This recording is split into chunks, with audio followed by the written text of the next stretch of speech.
नोमानी साहब, सवाल यह है कि अगर फैज खान की जमीन नहीं जा रही है और किसी आम मुसलमान की जमीन नहीं जा रही है, तो दिल्ली, जयपुर, शहर शहर घूम घूम कर आप लोग तकरीरें क्यों कर रहे हैं, आयोजन क्यों कर रहे हैं? क्या ये मुसलमानों को नहीं भड़काया जा रहा है? क्या ये देश को तोड़ने की, देश में आग लगाने की कोशिश नहीं की जा रही है? देखिए, वक्फ संपत्ति के संरक्षण का जहाँ तक मामला है, अगर उसमें गड़बड़ी है और लोग देख रहे हैं कि मुस्लिम इस्लामी वक्फ को जो है हथियाने का रास्ता जो खोला जा रहा है, ये बिल्कुल अलग मामला है। लेकिन ये जो पाकिस्तान, क्या गड़बड़ी है बताइए, गड़बड़ी क्या है? और सर बताइए गड़बड़ी क्या है नोमानी जी? उसमें गड़बड़ी यह है कि उसमें कई तरह की जो है गलत जो है वो तब्दीलियां जो है और संशोधन करने, एक भी गलती हजरत आप बता दीजिए, कई तरह की गड़बड़ी बोलते रहेंगे, एक भी गलती नहीं है उसमें। एक बताइए ना, बताइए। हिंदू सदस्यों ये यही जहर डाल दिया दिमाग में, यही जहर दिमाग में डाल दिया, को लाने का मामला एक कौम के दिमाग में यही जहर डाल दिया कि आपको दबाएंगे, आपकी जमीन छीन लेंगे और जो है आपको भगा देंगे, तौर पे जो आपको पाकिस्तानी कहेंगे। अरे क्यों भर रहे हैं जहर? मैं पूछ रहा हूँ ये जहर बताइए। नोमानी साहब नहीं, इधर उधर नहीं, लेकिन इधर उधर की बात नहीं, नोमानी साहब इधर उधर की बात नहीं। आप ये बताइए कि इस संशोधित बिल को जिसे टेबल किया गया और जो अभी जेपीसी के पास है, उसमें क्या दिक्कत है, उसमें क्या गड़बड़ी है? क्या वो किसी मुसलमान की जमीन हड़पने वाला है? तो चर्चा हो रही है, बहुत सारी बातें आ रही, लेकिन इसमें जो है मैं समझता हूं किसी मस्जिद को तोड़ देने वाला बिल है वो। पाकिस्तान को जिना को लाने का मतलब क्या समझते हैं, समझाइए। अरे मैं कह रहा हूँ कमजोर कर रहे हैं। आसिफ सोहेल, एक सेकंड, मुझे लगता है, मुझे लग रहा है, एक सेकंड, एक सेकंड, मैं वापस आता हूँ। फैज खान जवाब देना चाहते हैं। आसिफ सोहेल रुक जाइए नोमानी साहब, अब आप फेल हो गए, आप फेल हो गए नोमानी साहब। आप यही नहीं समझ पा रहे हैं और ना समझा पा रहे हैं कि उस बिल में क्या गड़बड़ है। बस गड़बड़ है, गड़बड़ है, गड़बड़ है करके सीना पीटते रहिए और लोगों को डराते रहिए कि गड़बड़ हो गया। अरे क्या गड़बड़ हो गया बताइए ना, क्या खराब है उसमें बताइए।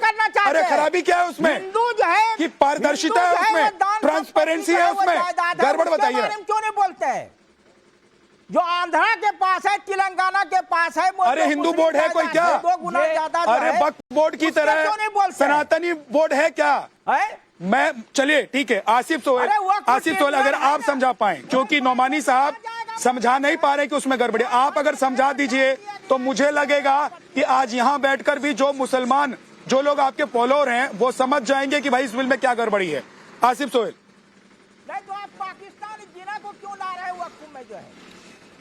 देखिए सर, मैं आपको तो यही बोलूँगा क्लियरली, ना जिन्ना के मानने वाले, ना गोडसे और सावरकर की विचारधारा रखने वाले इस मुल्क के ऊपर अगर बुरी नज़र डालेंगे तो इस सारे भारतीय बराबर इनको जवाब देंगे ठहर कर, चाहे वो हिंदू, मुसलमान, सिख, ईसाई, सब मिलके हमारे भारत की हिफाजत करना चाहता है। किसी में हिम्मत नहीं है, ना पाकिस्तान में है, मोहम्मद आदिब, सावरकर को मानने वालों में हिंदुस्तान को तोड़ने की। मौलाना रजा, देखिए सुनिए, आज देखिए जो आदिब साहब ने कहा है, तो जो जयपुर से लेकर दिल्ली तक और देश के अलग अलग शहरों में आयोजन किया जा रहा है, उनकी बातों को क्या मुसलमान नहीं सुन रहे हैं? जो राष्ट्रवादी हैं, देशभक्त मुसलमान हैं, वो उनकी बातों में नहीं आ रहे हैं, उनको नहीं सुन रहे हैं। मैं जवाब दूंगा सर, आपको सुनिए आप, कोई मुसलमान उनकी बातों में नहीं आ रहा है। ये इनका जो उन्होंने जवाब दिया है, उनका मतलब ये था कि जब विभाजन का जब वक्त था तो हम मुसलमानों ने पाकिस्तान को रोका आगे बढ़ने से।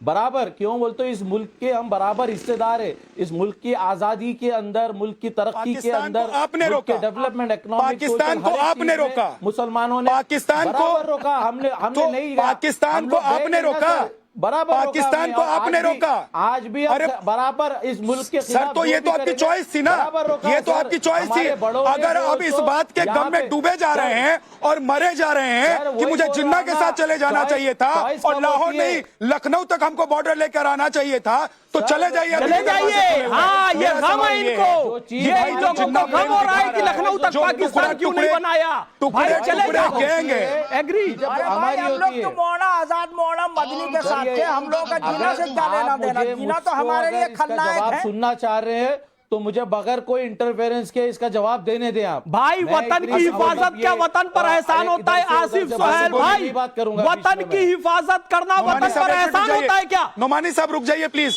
नोमानी साहब रुकिए। अरे मैंने बोला आसिफ सोहेल पहले कंप्लीट करेंगे, उसके बाद नोमानी साहब। अगर आपका हृदय परिवर्तन हो गया है डिबेट में, अगर हृदय परिवर्तन नोमानी साहब का हो गया है तो अच्छी बात है। पहले आसिफ सोहेल कंप्लीट कर लीजिए। कभी नहीं रहे तो सुनिए सर, हमने जिन्ना को हमेशा खलनायक माना है। हम तो आजाद अच्छी बात है, आपका हृदय परिवर्तन हो गया। कम से कम शुक्रिया कहिए टाइम्स ऑफ भारत का कि आप जैसे मौलानाओं का हृदय परिवर्तन यहाँ एक डिबेट में हो गया है। अब रुक जाइए, मैं आपके पास आऊंगा। आसिफ सोहेल को कंप्लीट करने दीजिए, आसिफ सोहेल को कंप्लीट करने दीजिए। हमारे लिए गर्व है भारत में। नहीं तो अभी तो आप कह रहे थे कि खामियां हैं वक्फ बोर्ड संशोधन कानून में। हाँ बिल्कुल खामियां है उसमें, खामी नहीं है। जैसे हिंदुत्ववादियों के जहन में ये जो गुंडे क्या खामी है नहीं पता, ये नहीं पता है क्या खामी है, बस खामी खामी खामी चिल्लाएंगे। आसिफ सोहेल बोलिए, खामियां है। सबकी आवाज कम कर दीजिए, आसिफ सोहेल बोलेंगे सिर्फ। सबकी आवाज को डाउन कर दीजिए, आसिफ सोहेल बोलेंगे सिर्फ। आसिफ सोहेल सर देखिए, इस वक्फ बोर्ड के बिल के अंदर कई सारे खामियां हैं। वक्फ की जमीन को आप भी मानिए, मैं भी मानता हूं, इतने साल तक लूटा गया है, उसमें कोई दो राय नहीं है। अगर वक्फ की अगर प्रॉपर उसकी सेफगार्ड होती, उसे जुडिशरी पावर देते, तो आज वक्फ सर मैं बता रहा हूँ, इतने प्रॉपर्टीज को लूटा गया, हजारों एकड़, आप पढ़े लिखे राजनीतिक लूटा गया है, अब बची 10% है।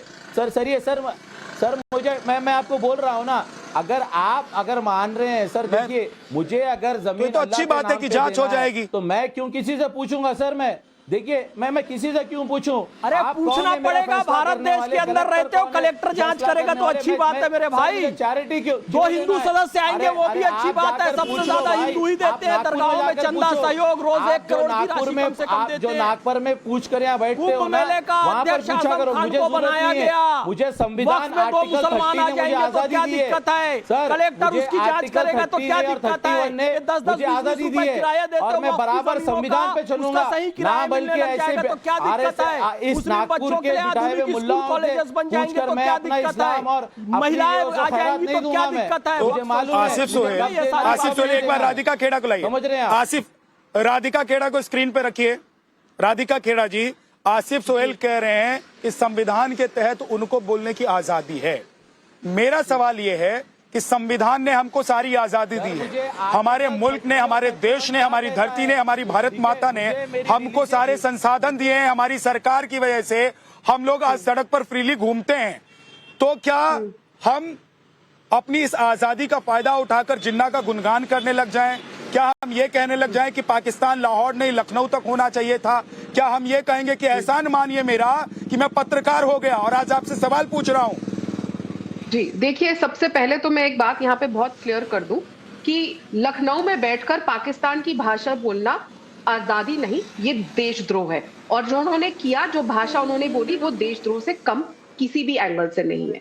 अब उन्होंने जानबूझकर ये बोला, भड़काने के लिए बोला, इंडिया अलायंस के लोगों को फायदा पहुंचाने के लिए बोला, ये तो वो बेहतर बताएंगे। लेकिन एक जो बहुत और बड़ी बात है कि उस मंच पर और कौन लोग बैठे थे? दूसरे मौलाना थे, मुस्लिम पर्सनल लॉ बोर्ड के नेता थे, जो इन बातों पर चुप रहे। चुप रहना मतलब सहमति। इसका मतलब उस मंच पे जितने लोग थे उनको इस पाकिस्तान के जहरीले बयान पर, पाकिस्तान फेवर के बयान पर, जो इंडिया अलायंस कांग्रेस वाले पाकिस्तान से इनको लिखवा के दिए हैं, उनके ऊपर उनकी सहमति